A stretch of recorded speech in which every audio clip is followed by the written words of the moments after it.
नमस्कार, मैं हूं प्रशांत और आज बात करेंगे उस फिल्म के बारे में जिसको कल्ट क्लासिक का दर्जा हासिल है और फिल्म है 1942 अ लव स्टोरी, जो कि अब 8K में आप देख पाएंगे और उसके अलावा बहुत सारे बदलाव शायद आपको नजर आएंगे फिल्म में। जब फिल्म देखेंगे तो जब 8K होती है तो और भी बहुत सारी चीजें उसमें निखर के आती हैं, लेकिन वो आपको तभी पता लगेगा जब रिलीज होगी 21 तारीख को फिल्म। बहुत बहुत शुक्रिया बात करने के लिए। सबसे पहले सवाल मैं वहां से शुरू करूंगा जहां जब फिल्म का प्रीमियर हो रहा था या रिलीज हो रही थी, मैंने एक कहानी सुनी है, आप लोग भी बताइएगा कि फिल्म जैसे ही शुरू हुई 5 मिनट के बाद शायद विदु साहब ने हॉल के दरवाजे बंद कर दिए थे। सही है? यार सच्ची बात है। क्या हुआ था सर, क्या है कि मैं समझता हूँ कि जब हम इतनी मेहनत से फिल्म बनाते हैं जी और आपको प्रीमियर पे बुलाते हैं तो बदतमीजी है कि आप पहले 10 मिनट फिल्म नहीं देखें, आप आके देखें। तो हम रुके 10 मिनट, उसके बाद जब फिल्म शुरू हुई तो सब दरवाजे मैंने बंद कर दिए। तो गेस्ट बड़ी बड़ी कारों में से उतर रहे थे और चिल्ला रहे थे गेट कीपर पे, मैं वो हूँ। फिर मैं पीछे खड़ा था शीशे के, मैंने कहा फिल्म शुरू हो गई, अब आप कल देखिएगा। क्योंकि अगर हम अपने काम की इज्जत नहीं करेंगे जी तो दूसरा हमारे काम की इज्जत कैसे करेगा? राइट। अब जैसे ये फिल्म है, हम इसकी इतनी इज्जत करते हैं। आज के दौर में जैसे जावेद साहब कह रहे थे, सब कुछ पैसों में गिना जाता है जी। योगेश जो मेरे क्रिएटिव प्रोड्यूसर हैं इस फिल्म के, उनको पूछिए, अभी तक कुछ 9 करोड़ 36 लाख खर्च हो चुके हैं। मैंने पूछा है जी, वो कोई रिकवर नहीं होने वाले हैं। उस टाइम बजट कितना था फिल्म का? अरे वहां करेक्ट, वो इससे बहुत कम था। वही पूछ रहा हूँ। अरे भाई साहब कुछ नहीं था, 12 लाख रुपए का लोन था, 12 लाख में फिल्म बनी है। अरे ये तो सवाल क्या है तूने पूछा यार, ये तो मुझे स्ट्राइक ही नहीं हुआ। एक क्राउड का जो सीन है एंड में, जिसमें 1000 लोग हैं, वो सारा का सारा एक दिन में शूट हुआ क्योंकि दूसरे दिन के पैसे नहीं थे। और एक दिन में कैसे शूट हुआ, मैं अकेला नहीं कर पाया, मेरे साथ 8 या 10 डायरेक्टर और थे। शेखर कपूर था, अपना अशोक मेहता था, गोविंद निहलानी था डायरेक्टर्स, सुधीर राजन कोठारी कैमरामैन। वो पूरी सीक्वेंस जब आप देखेंगे 1000 लोगों की एक दिन में शूट हुई है और 10 डायरेक्टर्स, कैमरामैन एंड डायरेक्टर्स ने योगदान दिया है। ये वो समय था। राइट। और ऐसा नहीं था आज के दिन में, चले आज को तो भूल जाइए। मैं इसीलिए पूछ रहा हूँ 9 करोड़। अनिल साहब आपसे पूछूंगा कि आप थोड़ी देर पहले गाने की बात कर रहे थे जो लाइब्रेरी में होता है, तो अक्सर जब एक्टर्स सॉन्ग कर रहे होते हैं तो उनको कोरियोग्राफर चाहिए होता है कि ऐसे करें वैसे करें। आप वो गाना जैसे था लाइब्रेरी के जो शेल्फ रखे हैं उनके ऊपर आप डांस कर रहे हैं, जब गाना आपको बताया गया होगा करने के लिए, आपका रिएक्शन क्या था उस वक्त कि एक ही जगह पे हम शूट कर रहे हैं? नहीं, वही डिसीजन लिया, मतलब गाने से पहले हमने ये डिसीजन ले लिया था जी। जैसे कि मैंने कहा इंटरव्यू में कि जो भी आप देख रहे हैं गोल्डी साहब के गाने हैं, जैसे जॉनी मेरा नाम में गाना था, जॉनी मेरा, वो पल भर के लिए, पल भर के लिए, खिड़की वाला एक ही लोकेशन में। वो कितने गाने ऐसे हैं जो गाइड में भी जो गाने थे कि हीरो का क्लोजअप है और वो गाना वहाँ दोनों खड़े हैं और गाना पूरा वहाँ ख़त्म हो जाता था। And still song used to hold. So keeping that in mind we felt कि ये लोकेशन विदु साहब ने और संजय साहब और फारा ने चूज़ की थी। और जब मैं वहाँ गया तो I was mesmerised by everything. And of course जो भी मूवमेंट है, जो भी कोरियोग्राफी है, वो at the moment according to the shot किया था। Right. We act, very I think spontaneous and instinctively we did the song. Javed साहब, मैंने सुना है कि वो जो गाना था कि लड़की को देखा, वो माधुरी जी को सोच के लिखा गया था। किसके लिए? माधुरी दीक्षित। वो कम से कम 10-12 हैं जिनका ये ख्याल है और मैं किसी से इनकार नहीं करता। हकीकत ये है कि मैंने सोचा इंस्पिरेशन सिर्फ टेरर था। मैंने गाना लिखा नहीं था और मीटिंग पे जाना था, तो घबराहट में एक लाइन दिमाग में आ गई। एक लड़की को देखा, वहां जाकर कहा भैया एक लाइन है, आप बोलो इस पे लिखूं कि नहीं। तो इस तरह से फेस कवर अपना किया मैंने, बचाया अपने आप को। और पहला अंतरा तो वही म्यूजिक रूम में ही लिखा, दूसरे बाद में लिख दिए। तो मगर ये कि काफ़ी लोग हैं जिनका फिल्म से भी वास्ता नहीं, उनका भी ख्याल है कि ये मुझ पे लिखा है। तो मैं किसी बुढ़िया का दिल नहीं तोड़ता। वो वैसे भी मैं भी जब अपनी पत्नी से बात करता हूँ तो मैं हमेशा ये बोलता हूँ कि आई वाज जब मैं गा रहा था तो मैं आप ही के बारे में सोच रहा था। राइट। जैकी आप जब फिल्म एक्चुअली आप इंटरवल के आसपास से आप शुरू होते हैं फिल्म में जी। और जैसा कि हम जानते हैं इंडस्ट्री में ऐसा होता है कि कोई भी रोल सुनाया जाता है तो लेंथ बहुत मायने रखती है।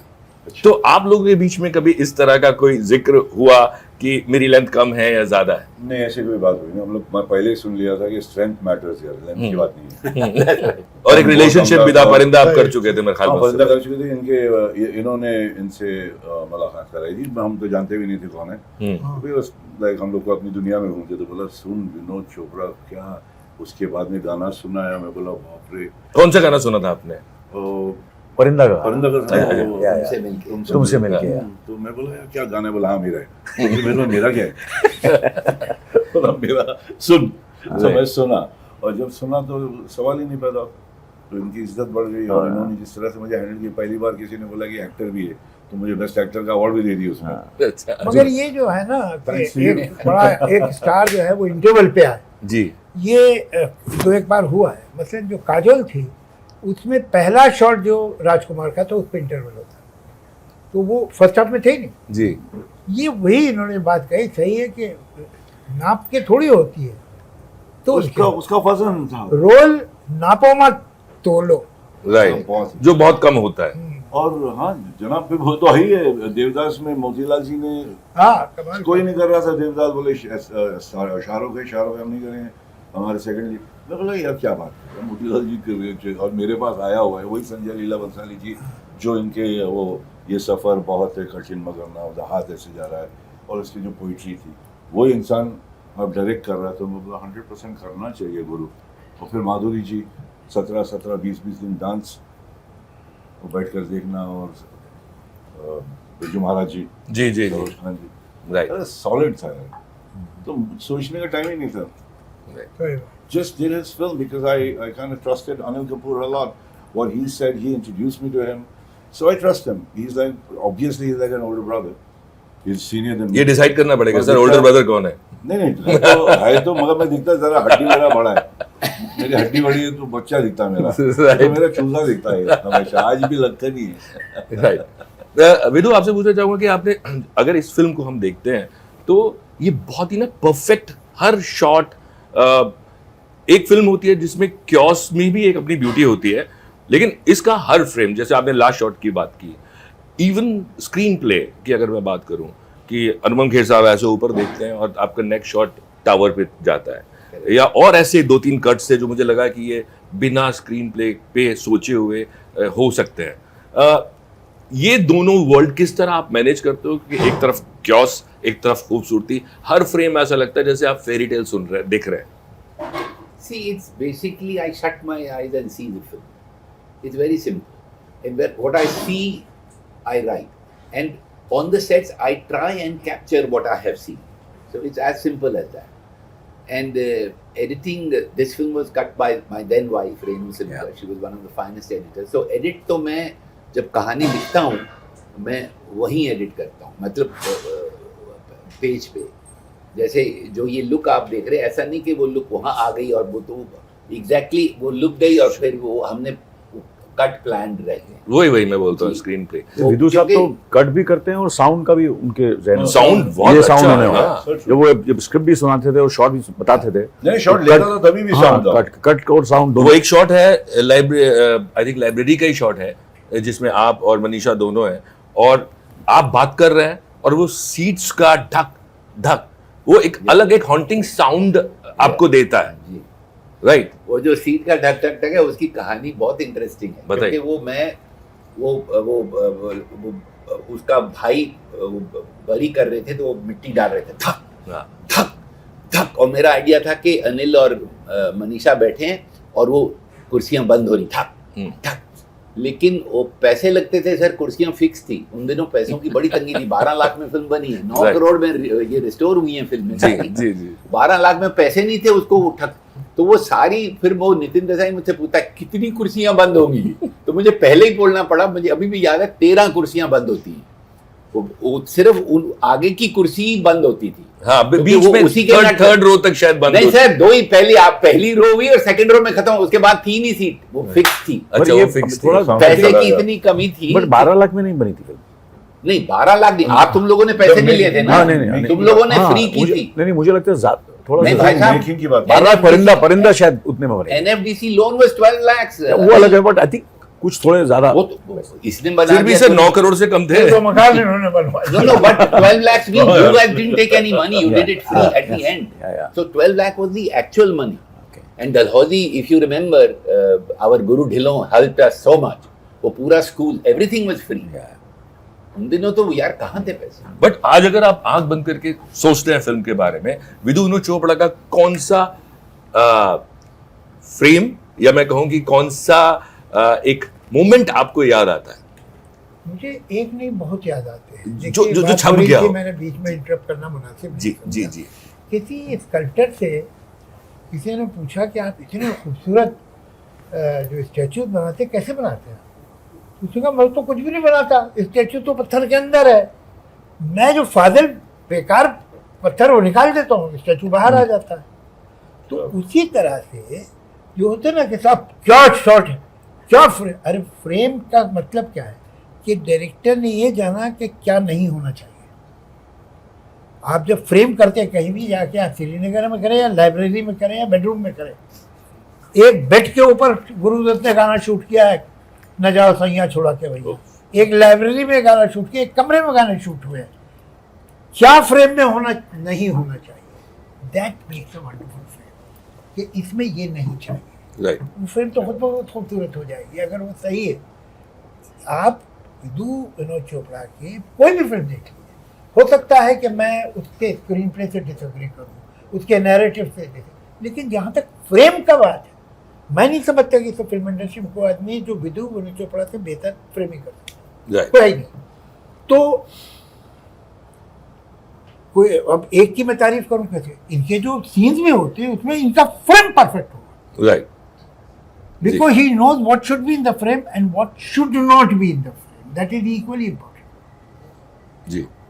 So that is the thing. वो तो इसका तो मास्टर है। मास्टर। तो मैं वही पूछ रहा था कि आप जी, अब वो बता दीजिए मुझे, मैं पूछ रहा था कौन सा एक ऐसा मोमेंट याद है जो हो सकता है आप सारी जिंदगी याद रखें? मिसाल में तो फिर ये गाना जो है, कुछ ना कहो कुछ भी ना कहो, मुझे मालूम हुआ कि सेट पे शूट हो रहा है। मैं यार क्या कर रहे हैं आप यार, ये सेट पे कितना फेक लगेगा, खराब लगेगा, तो आउटडोर में कहीं करो। तो आपने वो गाना देखा है, मैंने भी देखा है, सबने, आपको लगता है कि कुछ कमी रह गई थी अंदर? तो वो जादू जो है वो इस आदमी में है जी। बस स्क्रिप्ट अच्छी हो फिर खत्म हो गया। अरे तो बड़े अच्छे से बोल रहे, बहुत डांट लगाई मेरे को कि कुछ ना कहो, कुछ ऐसा गाना लिखा, तुम कहते सेट में शूट करोगे। मैंने कहा सर वो बैकग्राउंड वो पूरा पेंट होगा। अरे क्या होगा, वो लगा दुपट्टा उड़ेगा, दुपट्टा क्या उड़ेगा, इतना गुस्सा किया मेरे को। आज तो बड़ी प्यार से बोल रहे, देखिए वो क्या उसका जादू क्या है?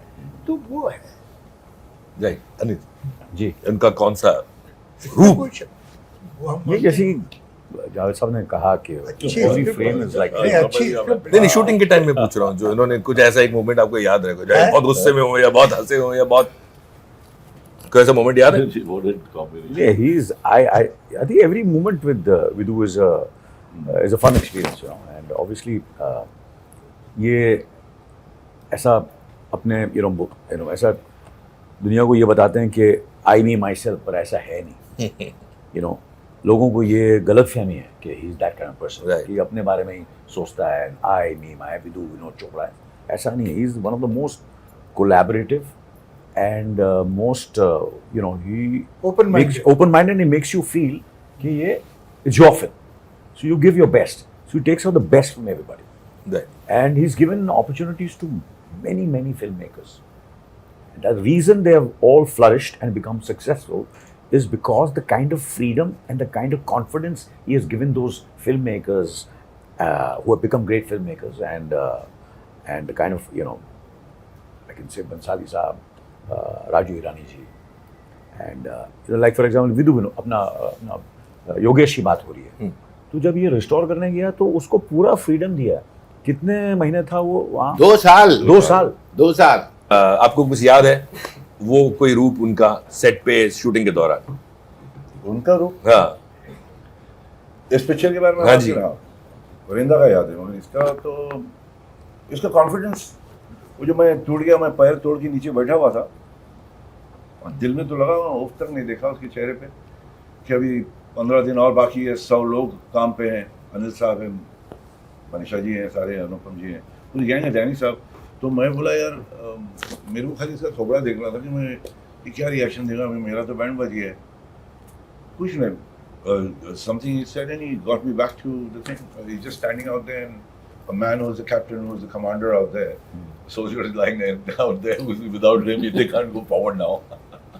वो टूटा पड़ा है, मगर इसका कॉन्फिडेंस, उसका खड़ा रहने का एक स्टांस, और एक उसका जगह को लेके जाओ वहाँ समथिंग लाइक दैट। एंड रात को आया को मसल दिया 2 दिन के अंदर, तो that face of his, that look के देख लो मैंने वो जो जब आता था जैकी साहब की जब एंट्री होती थी तो ऑडियंस में लोग तालियां बजाते थे। The way it has been presented, the way Jackie looked, और जो फ्रेमिंग की है विनोद साहब ने, तो जैसे उनकी शुभंकर की एंट्री होती थी और लोग तालियां बजाते थे, क्योंकि बहुत देर से फिल्म में होता है शुभंकर आ रहा है, शुभंकर आ रहा है, शुभंकर आ रहा है। अब कभी कभी होता है बहुत देर से हो रहा और वो आपने बराबर शूट नहीं किया, और बराबर कास्ट नहीं किया, बराबर उसको परफॉर्म नहीं किया, तो वो बात फुस हो जाती है। देखिए टाइम का वो इशारा कर रहे हैं बार बार, पर मुझे लग रहा है मैं एक चीज बिना पूछे जान नहीं सकता, वो है प्राण साहब। अरे प्राण साहब तो क्योंकि फिल्म प्राण साहब के साथ काम करना was like a magic for me, because प्राण साहब का क्या था कि अब ये मजाकिया बात है, पहले दिन उनकी शूट थी, दरवाजा खुलता था और प्राण साहब शुभंकर को देखते थे, शुभंकर, तो मैंने कैमरा बहुत दूर रखा हुआ था, तो शॉट के बाद प्राण साहब मुझे बोलते, विनोद, शॉट के पहले, विनोद यार मेरा क्लोजअप होना चाहिए, तू कितने गया की कर रहे हैं? मैं क्या सर क्लोजअप ही है, एक जैकी आउट फोकस है, ਤੁਹਾਡੇ ਤੇ फोकस है, तो टेलीफोटो लेंस। ओह अच्छा अच्छा। ऐसे कई बार ये सिलसिले बात हो गई। उसके बाद मुझे एक बात कहते हैं जो मैं कमाल गया, प्राण साहब ने सेट पे आए, उस जमाने का बहुत बड़ा हीरो था, जिनसे उनको पूछा कि यार विनोद चोपड़ा के साथ कैसे काम करेंगे, तो मैंने सोचा कि, कहता है वो पूछ रहा था, मैंने कहा सर अच्छा, मैंने सोचा कुछ तारीफ की होगी कि यार मुझे बहुत बड़ा टॉप हीरो है, कहता हाँ, मैंने उसको समझा दिया। मैंने कहा क्या ये आपके टाइप की बात है उनकी, तो मैंने कहा क्या समझाया? कहता है कि मैंने कहा कि तू कमरे में एंट्री करेगा, पहला कैमरा तेरे पीछे होगा और तुझे पीछे से फॉलो करता हुआ आएगा, और तू बैठेगा, फॉलो करेगा, और फिर विनोद बोलेगा 1 more, और तू पूछेगा व्हाई, वो कहेगा यू वर नॉट स्माइलिंग। मैंने कहा यार प्राण साहब मेरी अच्छी तारीफ कर गए, मतलब वो हीरो तो कभी काम ही नहीं करेगा। तो प्राण साहब was amazing. राइट उनको वो close up long, I will never forget when I told him it's a close up, he was just amazing. Thank you so much, बात करने के लिए बहुत बहुत धन्यवाद। सवाल बहुत सारे थे मगर टाइम बहुत कम है, क्योंकि आपको और भी इंटरव्यूज कर रहे हैं। Thank you thank you sir, thank you.